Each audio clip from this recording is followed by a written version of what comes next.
তখন আমি বলতে চাই, আমি এই উপদেষ্টা মন্ডলী যারা আছেন এবং যে রাজনৈতিক মহল আছেন, আমি সবার দৃষ্টি আকর্ষণ করে বলতে চাই, আগে শিক্ষা ঠিক করুন। ভাই, বড় বড় চুরি কারা করে? বড় বড় চুরি কারা করে? কোটি কোটি টাকা চুরি কারা করে? আমার গ্রাম বাংলার অশিক্ষিত মানুষ করে না। বড় বড় চুরি করে শিক্ষিত মানুষ, বিসিএস পাস হওয়া, ওই ইঞ্জিনিয়াররা ওই সচিবালয়ে বসে হাজার হাজার কোটি টাকা পুকুর চুরি প্রজেক্ট করে, কমিশনের প্রজেক্ট করে। শিক্ষকদের জন্য কোনো প্রজেক্ট নাই। আর আরো সমস্যা, আপনার শিক্ষার যে ব্যবস্থা, শিক্ষার যে কেনা, এই ডিপার্টমেন্টের উপচাপ, এই যে আমলাতন্ত্রের যে জটিলতা, আমলাতন্ত্র, শিক্ষকদের মন্ত্রণালয়, শিক্ষকদের মন্ত্রণের সমস্ত কর্মকর্তা কর্মচারী আলাদা হতে হবে। এই বিষয়গুলো আপনাদের মাথায় নিয়ে আসতে হবে। অর্থাৎ আপনারা এখন যে সমস্যার কথাটা বলতেছেন, সমস্যাটা খুব বাস্তব।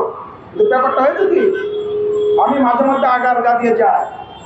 আগারগাতে রাত 10টার সময় বা 10টার পরে যদি আপনি যান, দেখবেন সবাই আগে যাওয়ার জন্য যার চার মাথা থেকে গাড়ি নিয়ে এসে রাস্তা বন্ধ করে 1 ঘন্টা দেরি করে দেবে। 1 ঘন্টা বসে থাকে, সবাই আগে যাবে বলে। এখন আপনাদের যে সমস্যা, ইস্যুভিত্তিক যে সমস্যা, এই সমস্যাগুলোর একমাত্র সমাধান হতে পারে গোটা শাসনতন্ত্র এবং রাষ্ট্র ব্যবস্থার পরিবর্তনের রাজনৈতিক শক্তি যদি ক্ষমতায় আসবে, সেদিনই আপনাদের এই বিষয়টা সমাধান হবে। আমরা যে দাবিটা অধীনে আসছে, সারা জীবন আমার বাবা একজন শিক্ষক। আমি ছোটবেলা থেকে যদি শিক্ষকদের মাঝে মধ্যেই আন্দোলন সংগ্রামে স্বীকৃতি করতে হয়। আমার বাবা প্রথম বেতন পাচ্ছেন 35 টাকা। 35 টাকা তৎকালীন যুগে কি হয়?